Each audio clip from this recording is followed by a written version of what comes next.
You're listening to the Ask Drone U podcast. You ask, we answer your drone questions. Whether you're here to turn your passion into profit or you simply fly for fun, we're a community of learners and teachers who aspire to achieve greatness.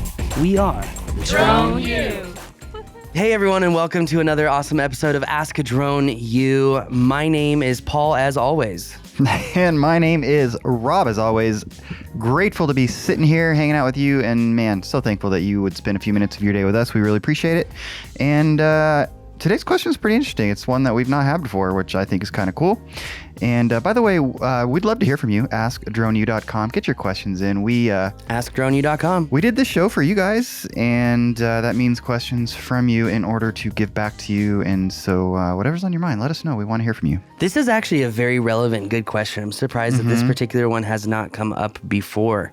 So let's get right into today's show, right into the question. Keep things succinct for all of you out there. And again, there's a lot of questions. Even sometimes they seem like simple questions. For example, we were just working with drone soccer and a kid came up and asked what was the best drone to get to start a business. And he had given the Air 2, Air 2S, the Mini 3 Pro, and like one older drone. And the way that the guy answered the question, I was kind of surprised. And I think that there's a lot of different perspectives on what is a commercial drone at this point. Because you look at the Mini 3, which its gimbal has completely changed the way that we think about gimbals, and the fact that it's now shooting portrait mode, which is what you see on your phone. And so if you're in social media, you're in an influencer, which I don't know how long that's going to last in this recession that's coming up. That could be a really great commercial bird for you. I think even for construction companies that are trying to do social media and, other things, yeah, they're going to need other drones for technical pursuits, but this drone could be great for just popping it up and getting some content for some Instagram reels. So I think we would love to hear more of your questions, and I think the environment of droning is definitely changing. The two questions that we're going to be answering today, while we're filming them today, they'll come out in different days, are very relevant too, like with the Avata coming out and really understanding, am I going to build my Cinewhoop skills to be able to do fly-throughs with that drone? And we've got a great answer for that question, because learning FPV is something very unique in itself. So I think we'll have a lot of fun with that. Do appreciate you being here. Sponsor of today's show. We have some great new courses that have gone up on Drone U. We just got another Don't Crash course done. We're loading up on Don't Crash courses. The Mavic 3 Enterprise is going to be dropping this week. By the time you hear this show, you're probably going to already have heard about it. And, with the industry constantly evolving, you've got to stay on top of stuff, and you've got to stay on top of stuff with the right ideology, a commercial ideology. And if you want to stay on top of all that stuff, you've got to become a Drone U member. If you're not a Drone U member, or maybe you were a Drone U member, do know that we just put out the email that we're raising our prices. Obviously, we've got to match inflation. And I still think it's the greatest value for drone education out there, personally. Obviously, that might be biased, but I really believe that. And that makes me grateful, because at the end of the day, I want you to have quality, deep, insightful information that helps you make decisions to navigate this lifestyle. So that said, if you were a member and you become a member again, you'll actually be grandfathered into that older pricing. So if you have been a member and you're thinking about, hey, maybe I should become a member again. Maybe I just want to support the show, get back in the community, check out the new courses like the wedding course, check out, more of the Don't Crash courses, check out the updated mapping stuff. We're always adding to that. And frankly said, there's so much information. It's ridiculous. Rapid Ortho Mosaic class that's on there. Well, and what we talked about this, is that we've offered a couple of classes that were paid for only previously to people that sign up by midnight on September 30th. And that includes Kara's class. Okay. And the sales class that you did. Oh, neat. So you actually put that out. Yeah, guys, that was a 9-week class that you did. Yeah. That people paid a solid amount of money for, that you did last year. So it's still very relevant. Dude, and that has the article formula in it. It's like class 5 or 6. I spent 3 hours on that one lesson. Yeah. Dude, that one lesson is worth $10,000 in itself. But man, if you get that for becoming a member, you guys better sign up to become members right now. Because if you don't, you are losing out. So I mean, I recently just saw a marketing conference here at Denver Startup, and they were talking about SEO and organic content. And organic content is still king. It is, yeah. It is still king, which means Rob needs to slap me around a little bit so I do some more articles every once in a while. No, that's not the answer. The answer is not Paul do more. That's right. It's delegate and scale. The answer is Paul delegate. See, even I have to be corrected all the time on entrepreneurial ideology. Yeah, it's definitely a temptation to try to do it all ourselves. Even at this stage of where we're at, it's a temptation. Oh yeah, could not agree more. Could not agree more. All right, well, let's get right into today's question, which is very, very relevant for all of you. It's all about the timeline for deliverables. How long should you give your clients to download their assets? I actually have a story for this. I had a client who I said I would host their stuff for a year, and they didn't download it, and a year went up, and I set up my Google Drive to automatically delete things after a set period of time, and it's gone, and I don't have a backup. And that was a fun conversation. So let's hear this question. Hi, Paul. Hi, Rob. John Paul here out of Minnesota. So I have just a side business offering drone work. And what I'm wondering is, how long should I be hanging on to data for? Photos, footage on my hard drive, and as well as on, say, Google Drive when I upload it for my clients to download. Is it off-putting if I put a limit on that and I spell it out, say in an invoice, tell them they have a month to download it and then it's going to be removed, but then still maybe hang on to it for longer? What is a good best practice for that? I'm just trying to keep my costs down, again, as it's kind of a side business here. So I appreciate your guys' help and keep up the good work.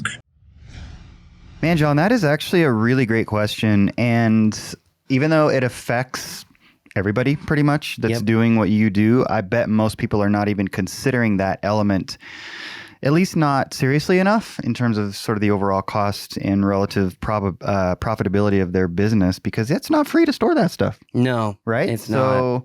But it's a great question. You said you had a story, so I mean, you kind of told it in the intro, but a year.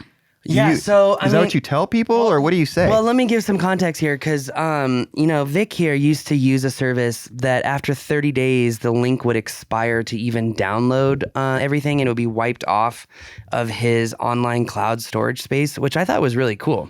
I honestly thought that was one of the best features of that tool that he was using. And I had done some work for a client down in Roswell, New Mexico, and I told this person that I produced, I think it was 4 or 5 separate videos for him, and I put it on Google Drive, emailed it to him, I think 2 or 3 times, and I told him in person, I said, I only host stuff for a year based off of what you're paying me. If you want your data to be backed up and stored for additional time, you have to pay for that. And I think I said $1,000. It was 4 figures, very low 4 figures. Don't remember exactly how much. Well, the idea there, if you're going to ask for that much money to continue to store it, is to get them to deal with it themselves. Like, it's kind of the butthole fee. Yeah, the asshole fee. Yeah, that's exactly what that it is. Yeah. Well, it's just like the nursery up here that charges $280 to deliver a tree. And he told me outright, he's like, it's kind of like we're trying to price ourselves out of it. Yeah, we don't want to take you your damn tree. Exactly. Yeah. So, and this is the same thing. It's like, I don't want to store your crap for more than a year, because cloud storage is only getting more expensive, not less. I mean, yeah, you get more space in some cases, but it's still expensive. Well, a year went by, 15 months went by. He emailed me and I told him, hey, I don't have it anymore. It was deleted, and he got his assistant, to reach out to me. Hey, do you have that? No, I don't. Finally, he got another new assistant and another new assistant. I think he's like 3 assistants deep now. And I finally just stopped emailing them. And I was just like, yeah, I'll get back to you. Yeah, I'll get back to you. Yeah, I'll get back to you. Almost as like, all right, I've already said this like, maybe 5 to 7 times. The impression rate is quite high. It's still not getting through. So I guess I just need to change my message. But this is a very real issue, because, I mean, think about it. Think about if one of our people gave us only a month to download something. That may seem like a long time to some of you, but for people who are very, very busy, sometimes it's not. Oh gosh. So how would you feel, Rob? Snap your fingers. What do you mean? How would I feel? Well, and I mean specifically, how would you feel if a client did that to you? If a client said, "Hey, you have 30 days to download this media that I just delivered and you just paid for." I mean, I would say, well, thank you. I would download it. I mean, I don't know. I don't understand what's hard. No. Well, I mean, I think that's exactly the point, is that there's really not a lot of emotion in this. And I think a lot of drone pilots are afraid to say on their invoice or reach out to their clients and say, look, I'm happy to store this data on Google Drive, Dropbox, Box, whatever you're using.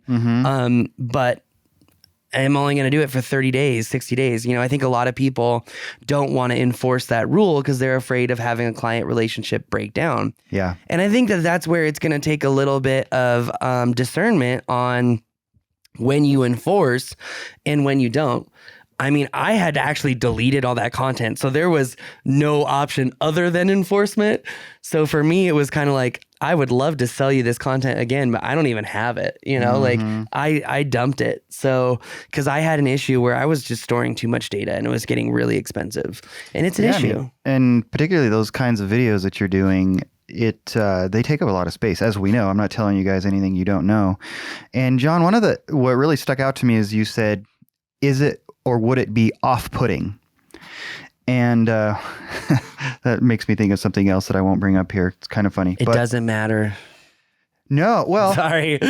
Number one, yeah, I guess you could say it doesn't matter. But number two, I don't even think it is. I mean, I think it's just like create your system.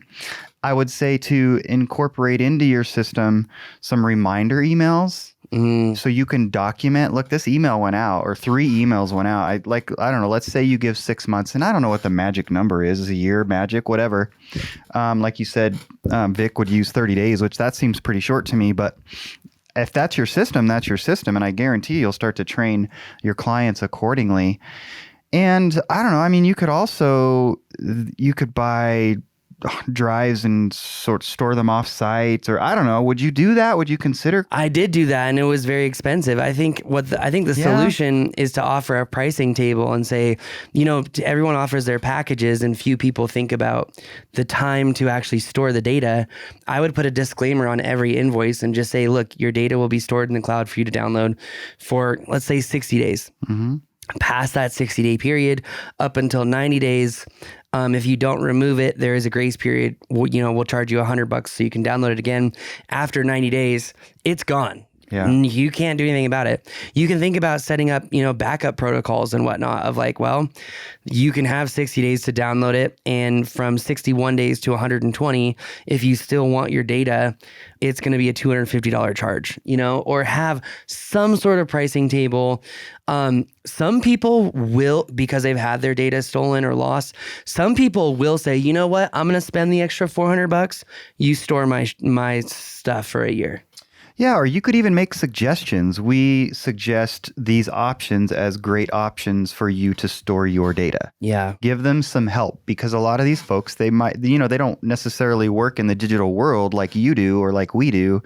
And so it is a little bit intimidating to know where to store it and what to do with it. So help them out in that regard as part of your systems. But no, I don't think there's anything wrong with telling people that you'll only have it for a short period of time. Yeah. And I think it's all about how you go about it. Yeah.